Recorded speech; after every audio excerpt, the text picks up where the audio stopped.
Sir, your mic is mute.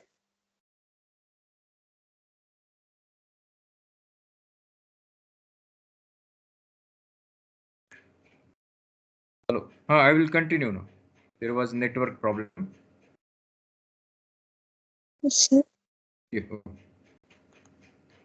So the best method for determination of the subsurface structure is the seismic method, and other methods are also there, but this is the best method where we see the uh, change in velocity, and such profiles are called uh, velocity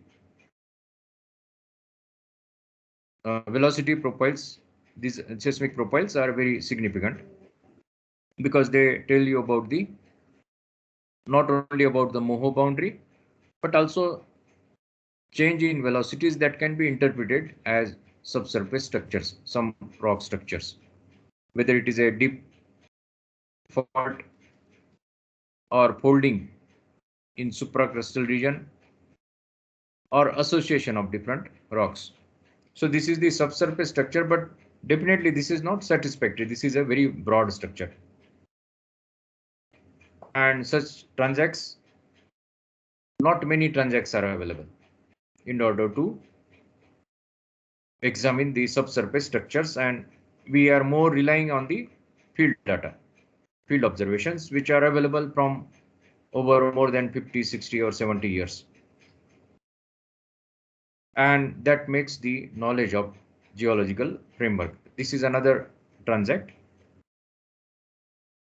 This is another transact. This red line indicates the transact. This is from the south.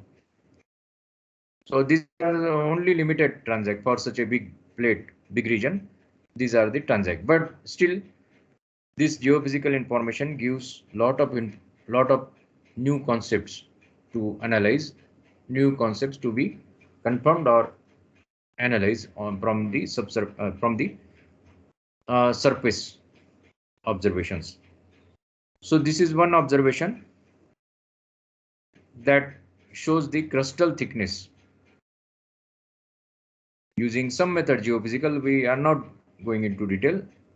The broadband receiver, they call broadband receiver of function, seismic method, seismic reflection method. So if you look at the thickness of crustal thicknesses, then this SGT is southern granulotic terrain, WDC is western Darwar Craton, EDC is eastern Darwar Craton. Looking at the thickness, you will see that EDC and WDC has to be distinguished because of their different crustal thicknesses. EDC is just 33 kilometers, 30 to 35 kilometers. WDC is thick. The crustal thickness is very high in WDC. And SGT, there is one island anomaly where the crustal thickness is very, very high. So now if you remember our earlier lecture, I have shown the route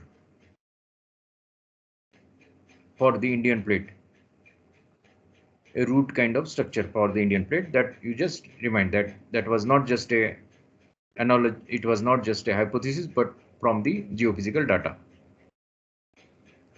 So the southern India, we can have these surface structures to integrate with the subsurface data. So that is advanced thing. Let us focus on the surface structures. What are these surface structures? AK is the Achan-Covil shear zone. PC, Palghat-Kaveri shear zone. This is Boyar shear zone. So this entire is the, we can say, Palghat-Kaveri shear zone. City is the Chitradurga shear zone. This is close bed granite. Then there are other things. E is the Eastern Ghat mobile belt or shear zone. C is the Kadapa. N is the Nallamalai shear zone. So this is the design structural framework of the southern India, typically peninsular India, southern peninsular India. Then Dharwar Keton, the northern part is covered with Deccan traps. Eastern part you are getting Kadapa basin and the Eastern Ghat mobile belt. And then later on, the northeastern boundary of this Dharwar Keton is defined by the Godavari graben. So this is geological map of India. The geological map of India is available in at the GSI site, Geological Survey of India. You can download also. So big, larger size prints also can be taken. So geological map of India gives you the entire information about the geological, the lithology as well as structure. So it is very significant. Only thing what is not available, I think the main map is also not available, is the topography. Topography has to be integrated. So how this crust was given by several authors. This one is from Naqvi's book. So this is, you can see, this is Karnataka nucleus here, around which the Dharwar Craton has grown. Now in this case, we have to consider the other part also, because at that time, Madagascar was joined to India. It was not ripted. So we have to consider. We have to consider all these rocks. Details again, I have not given here, because I have to show the structure. So this is Karnataka nucleus around which the Dharwar Craton was grown. And in this diagram, the western Dharwar Craton is not shown. And sensibly there is reason also, because we have seen the crustal thickness map here. Crustal thickness map here, shallow. And later on we are going to see the edges and structure. So this author separates the southern part by Achankovil shear zone, later on entirely as a mobile belt. Mobile belt is something like few lectures I have already told you, but now let us very simplify. The Himalaya also we can call mobile belt. It is the youngest mobile belt. After say 100 million years, 200 million years, all Himalayan activities will be stopped, and then we can call a mobile belt, and we can compare with the Eastern Ghat mobile belt. So this is one mobile belt. This is another mobile belt. So this tells you some kind of tectonic evolutionary history that is overprinted by this tectonic history. So this is older mobile belt. Here it is written early Proterozoic mobile belt, EPMB. But overall this is a older mobile belt. Then this is younger mobile belt, Eastern Ghat mobile belt, which is joined by this author to the up to Arvali mobile belt, Central Indian shear zone. It is joined here. This is a sedimentary. This is Godavari rift. Then another nucleus is there in earlier side.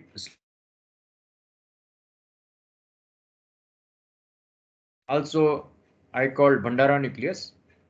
But now in this diagram, you will see Jaipur Bastar nucleus. This Jaipur spelling is different. Small cities there. This Jaipur is different. So this is Jaipur Bhandara nucleus. and this is sync-boom nucleus. So from this diagram, it tells all these are the older rocks, early Archean. This is also older, this is also older. So these three nucleus are very well defined. Of Archean age, you can also find the Hadean records in this nucleus. Karnataka nucleus already 4,000 billion year ages are there. Jaipur nucleus, not many ages, not very well explored. This area is somewhat Bastar and all this area is somewhat inaccessible. But that is not a excuse. We have to explore. And then Singhbum nucleus also, very old dates are coming up. Still people are exploring. You won't get older dates here. You won't get older dates here. So from this diagram also, you will see that all these independent cratons, how they joined, how they accreted. So if you look at this, Dharwar Keton and Bastar Keton, how did they join is not very clear. The Godavari rift cannot be the boundary. It is a rift. It is not a accretionary feature.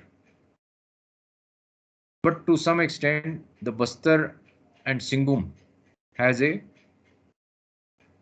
tectonic relation that indicates that these two different cratons joined. Some kind of tectonic relation. Tectonic, metamorphic, and many dynamic relations are there. Rather, the Singhbum craton is very, very complex, but very studied in very detail. Later on, if you look at this, this is called Satpura mobile belt. Here it is called Arvali mobile belt. Lot of information is concealed here below Deccan Trap, below Vindhyans. Lot of information is not available. But whatever exposed is available in very great detail for the Singhbum nucleus and for for Dharwar Keton.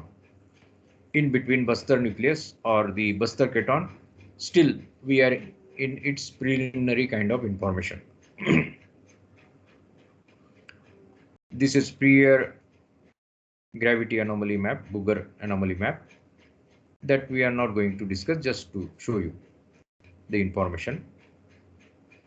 This is also sometimes you can call it as a broad tectonic framework of India, marked by all these features. Achan Kovil shear zone, Palghat Kaveri shear zone, Chennai Nallamalai. This is this should not be shown here. Godavari, because this is younger feature. West Coast lineament, that is also younger feature. Satpura belt, and there are several other features. Faizabad region and all these. These are because sometimes we are not considering older, younger, and all these things. We are not classifying into Precambrian and Phanerozoic and the neotectonics, the younger features. So that time we can describe all these features as a tectonic framework of India. All these are the tectonic features for India.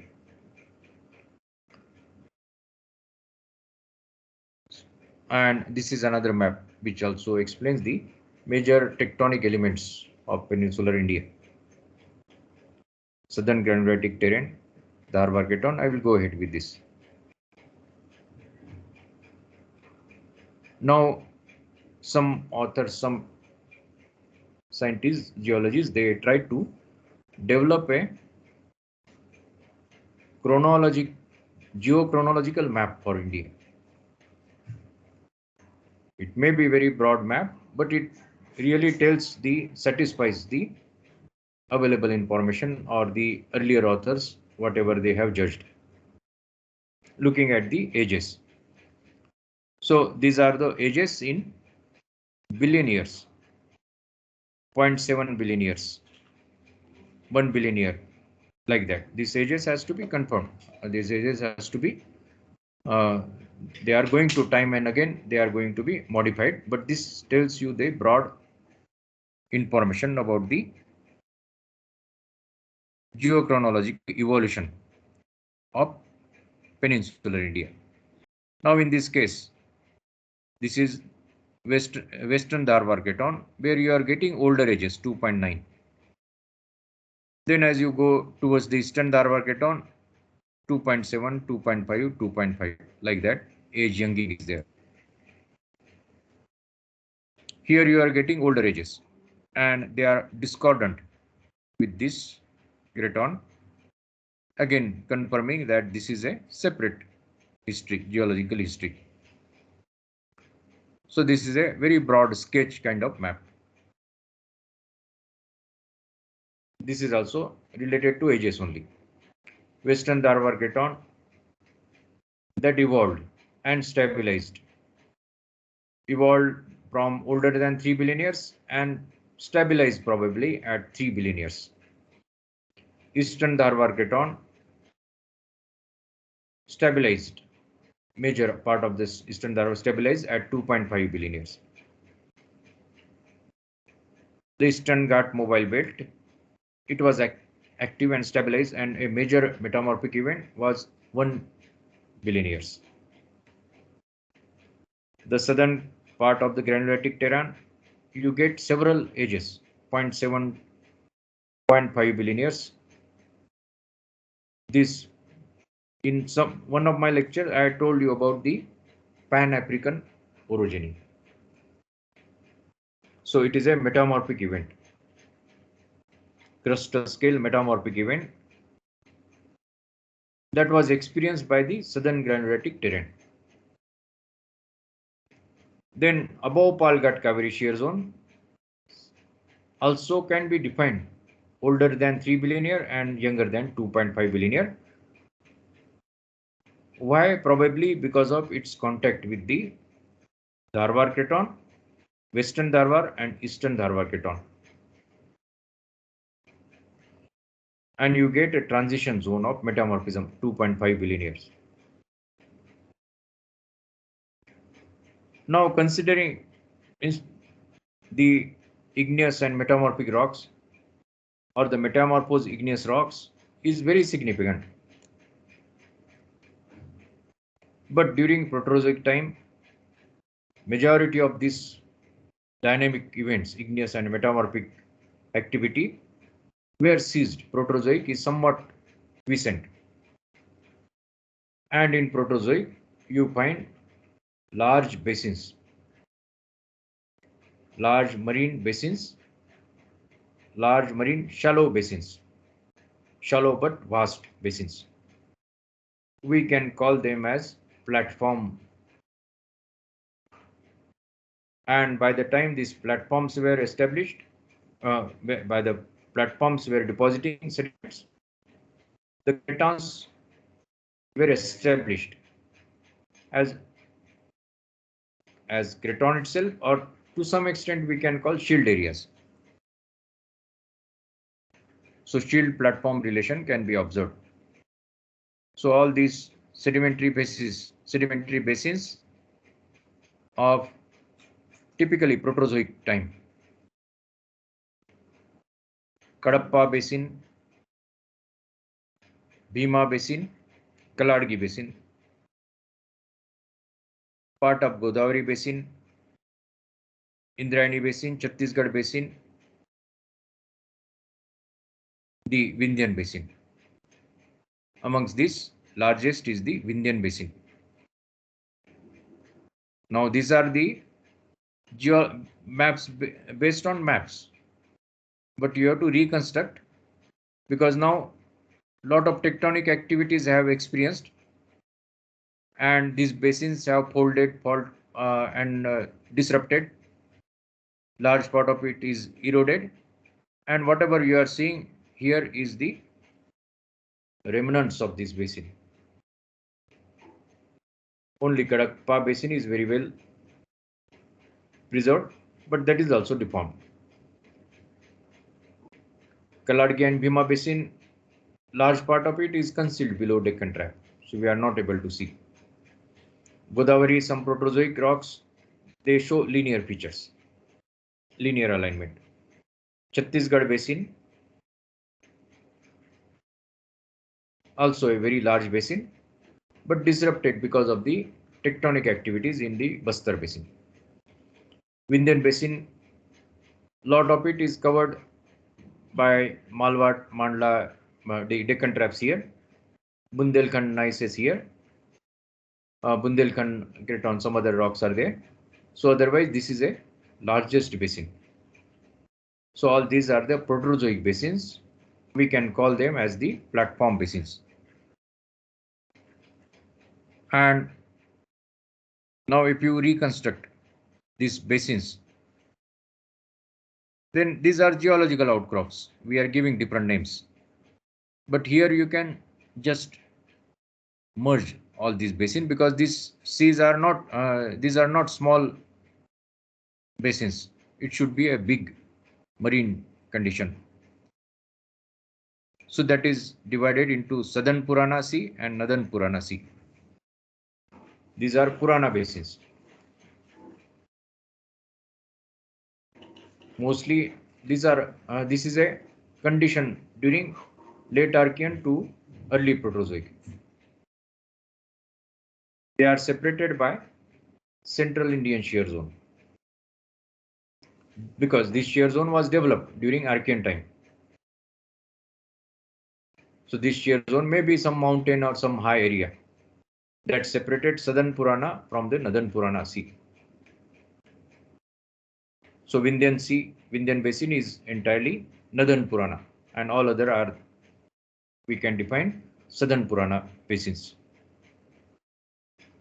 These basins, these rocks, they typically contain quartzites, BIF, some shallow marine conditions, limestones are also there, but mostly quartzites. And during Middle Proterozoic, again, the Tethys Sea was there, dominantly present in the northern part of India, Tethys Sea. This Tethys Sea appears to have some incursions from these rifts inside. So we get some marine incursions in Umaria, Rajhara, Mahendragarh, these localities are there. That indicates the Narmada rift was quite old. Also, this is hypothetical, but there is some rift here in order to explain the marine conditions here.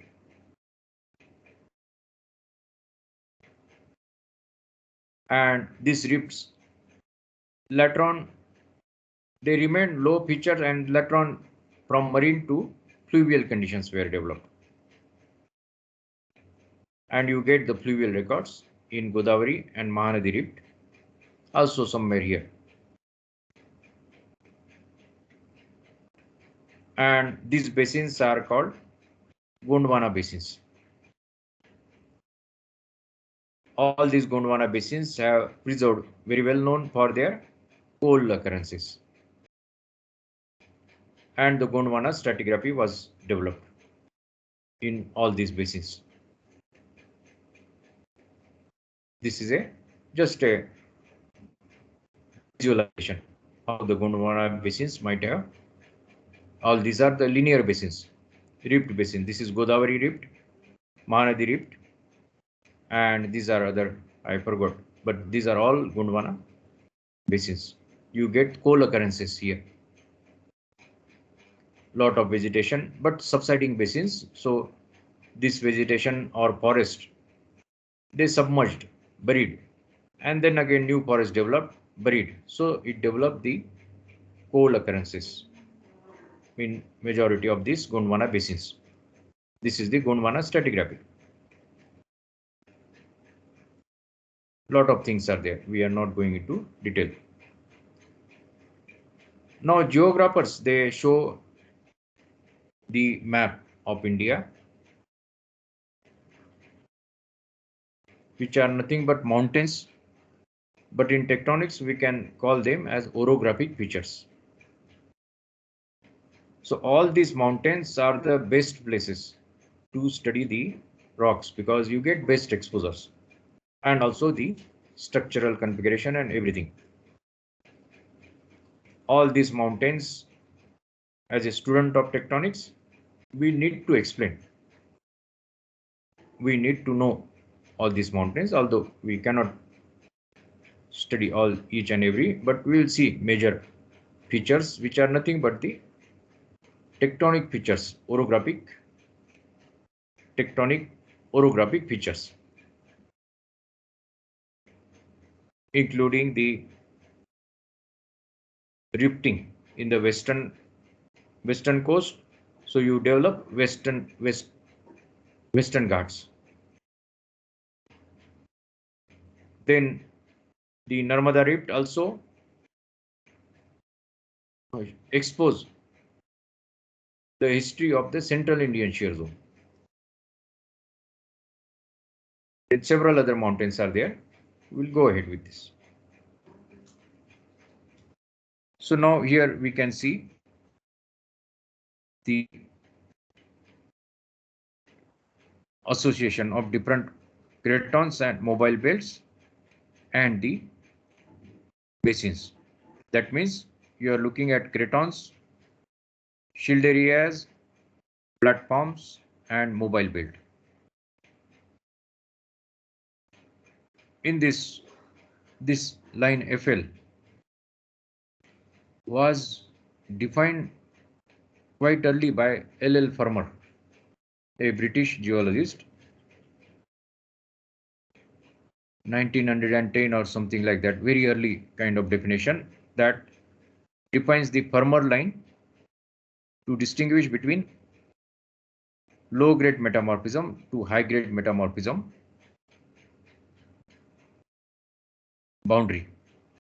So this is Farmer line that later on became the boundary for the mobile belts. Mobile belt associated with the cratons. So this is a very important boundary. Then Western Dharwar and Eastern Dharwar, how they are associated, that we will see in detail. How we can distinguish. These are the Kaladgi and Bhima basin below Deccan Traps. Only part of it we are able to see. But lot of it may be below Deccan Traps, southern Deccan Traps. Lot of Godavari sediments are below Deccan Traps. Lot of information about Central Indian Tectonic Zone, Central Indian Shear Zone, or also we call Satpura Mobile Belt, is lying below Deccan Traps. Then this is Mahanadi Basin. This is Chota Nagpur Gneissic Complex, CGC. This is associated with the Singhbhum Craton. Singhbhum Craton, also called Singhbhum Odisha Cratonic Block. And this is a shear zone that also we'll see later. And VCD is Bundelkhand Cratonic Domain. And MCP is the Mewar Cratonic Block.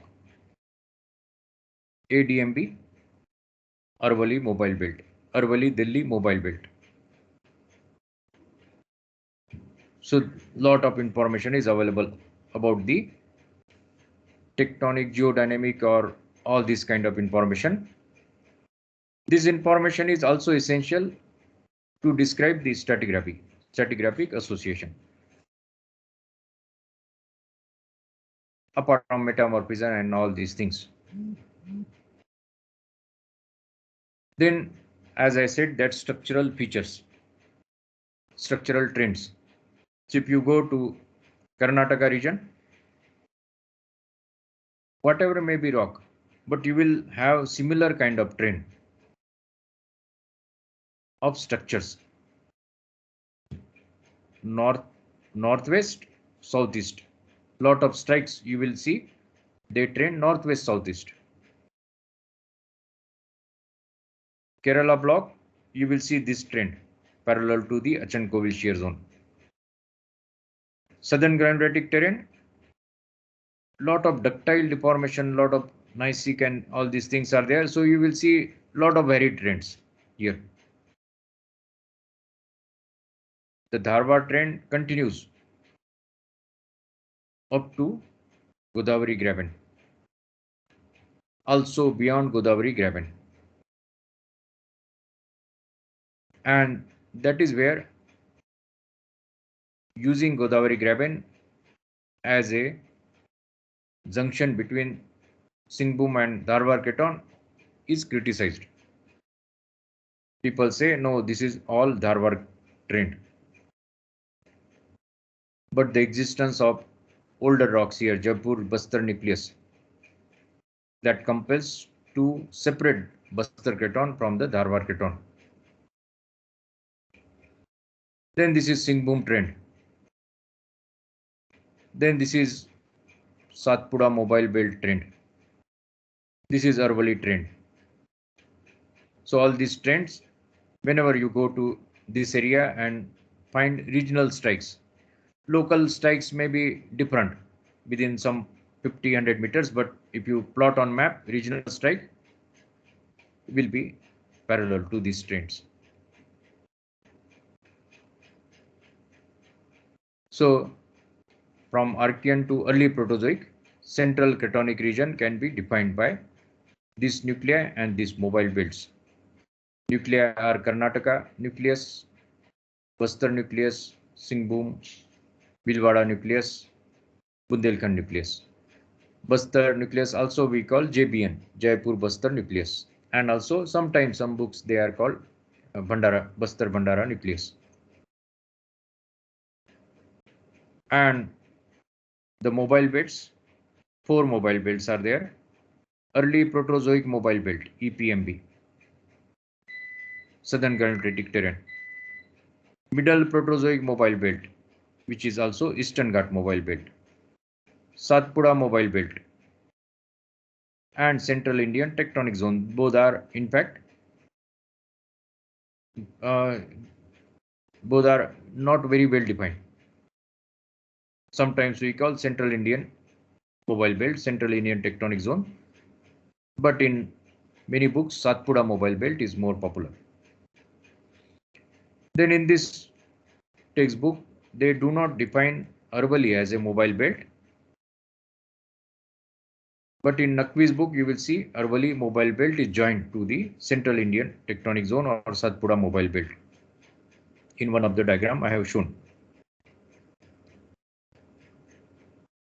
Then what are the protocontinents and craton? The Dharwad craton, Dharwad protocontinent, which comprises Western and Eastern Dharwad craton. Or you can separate Western and Eastern Dharwad craton. Singhbhum craton, Arvali protocontinent, Bastar craton, Central Indian cratonic zone. And we have to separate Meghalaya, Shillong craton block. Meghalaya Massif or Shillong Massif it is called. And the sedimentary basins are Kadapa Basin, Vindhyan Basin, Chhattisgarh and Indravati, and Pakhal Basin. Then Gondwana basins and tertiary basins. Permo-Carboniferous Gondwana Basin, tertiary Cenozoic basins. And the separate entity for Deccan and Rajmahal volcanics. Deccan is also called large igneous province. In world it is defined as large igneous province. And then Rajmahal volcanics have some different volcanic history. So this is the tectonic framework of India. Later on, we can see in detail each elements, tectonic elements. So whatever we can complete with this available lectures that we will be completing. Otherwise, Most of this PPT I will keep it on the Teams.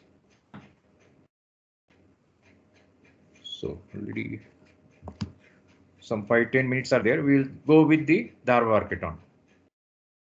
The borders of Dharwar Keton in north are the Narmada Son Godavari rift system, because we have to continue below Deccan Tract.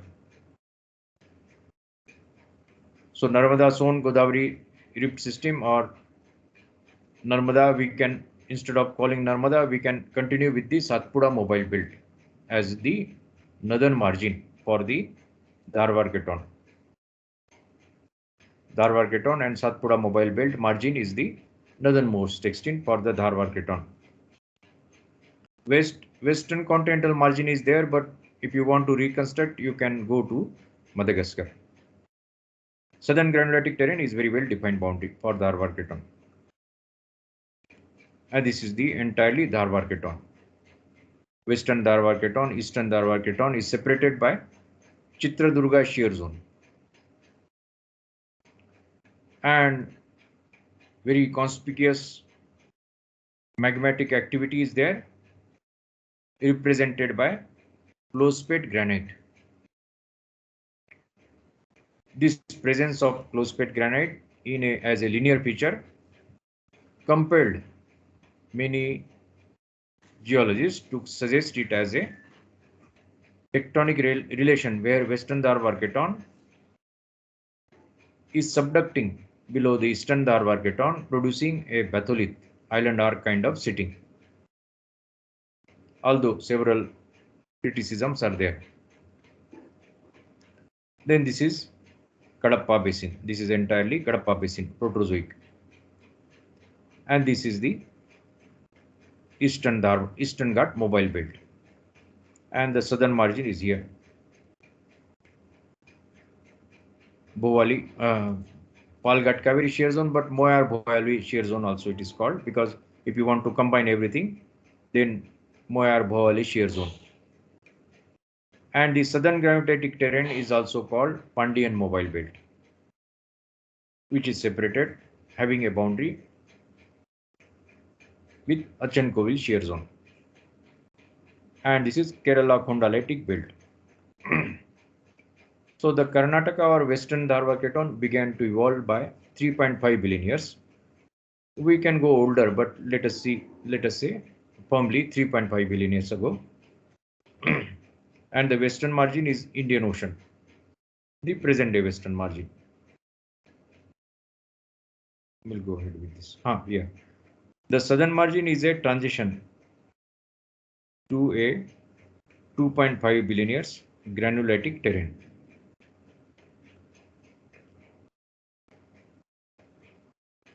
As the northern block of the, it is also called northern block of the southern Indian shield, southern peninsular Indian shield. Dharwar Keton is dominantly TTG, tonalite transamite granodiorite. Also, in most of the books, they are called peninsular gneisses. In many old books, when we did our MSc, it used to call unclassified crystallines. But later on, a lot of information came. So peninsular gneisses, and now they are defined as TTG. So these Archean rocks, Archean gneisses, in older map, unclassified crystallines, now defined as TTG, tonalite transamite granodiorite.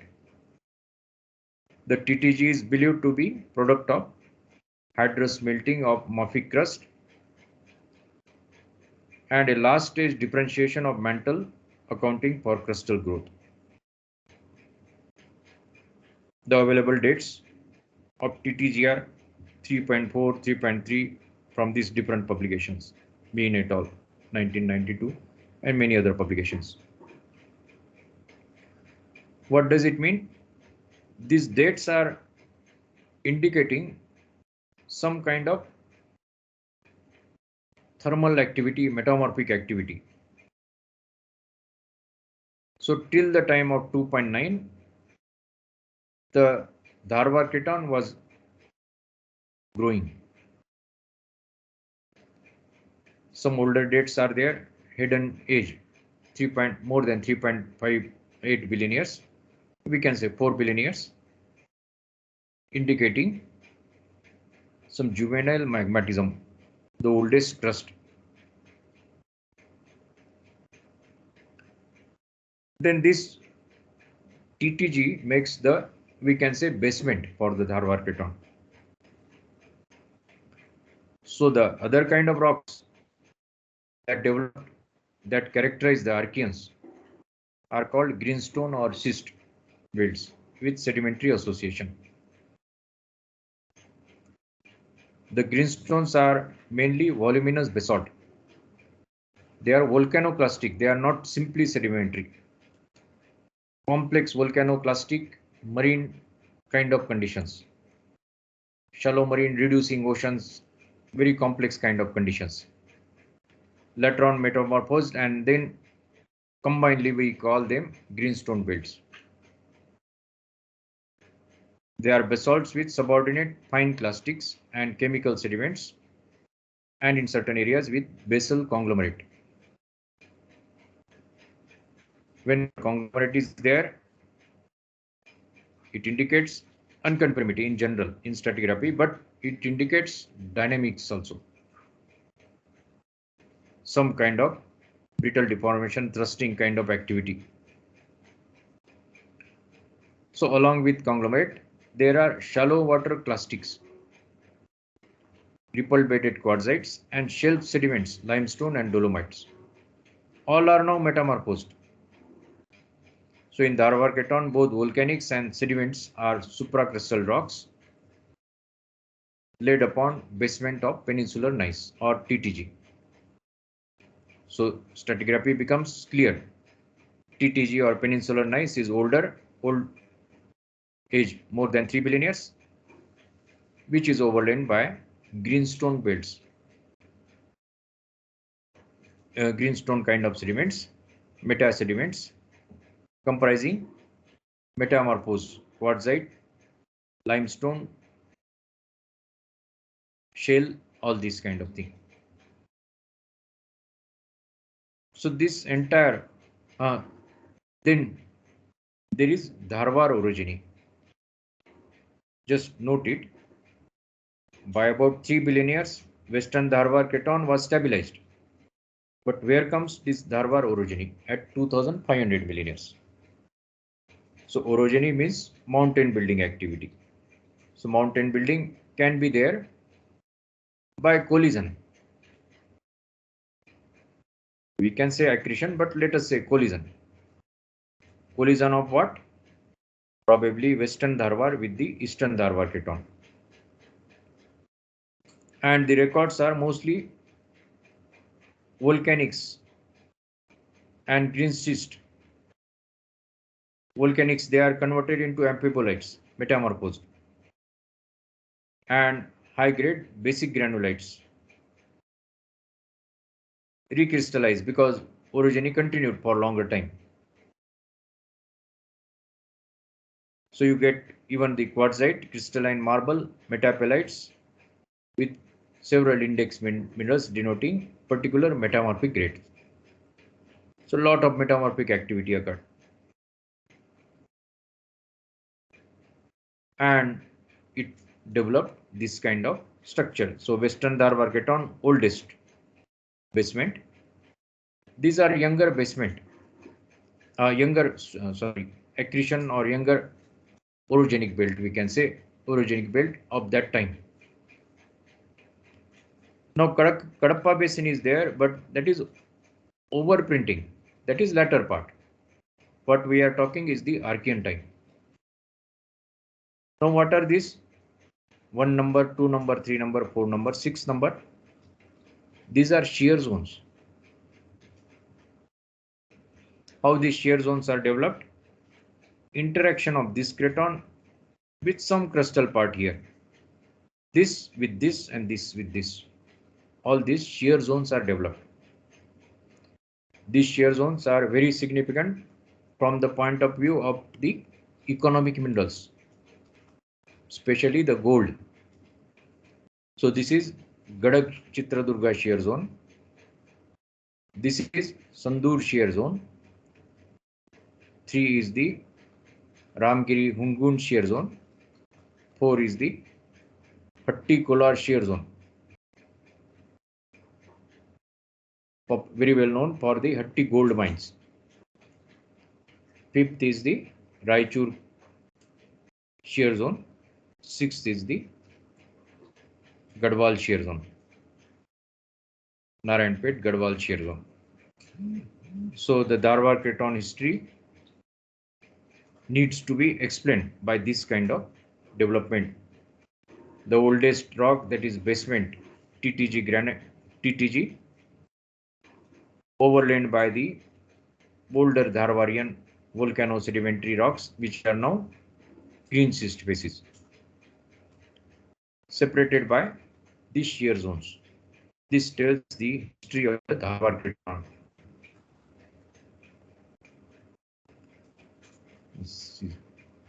And the existence of the close-pit granite,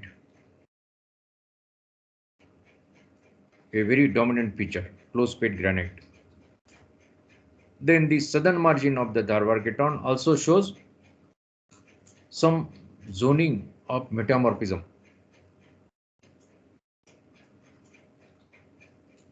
Just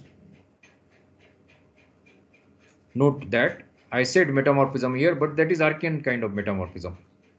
Then the latter metamorphic zones are developed. Green schist facies, amphibolite facies, granulite facies, and then overall the granulite terrain.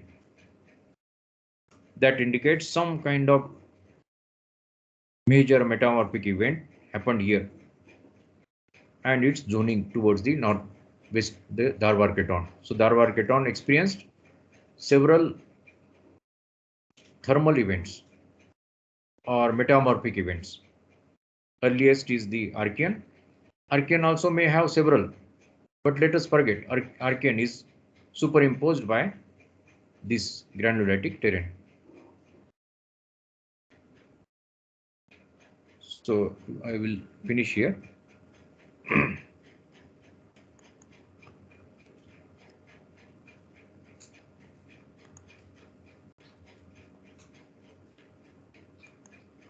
वो पता नहीं चलता lecture चल रहा है कि अभी है बच्चे रिस्पांस दे रहे हैं नहीं पता हेलो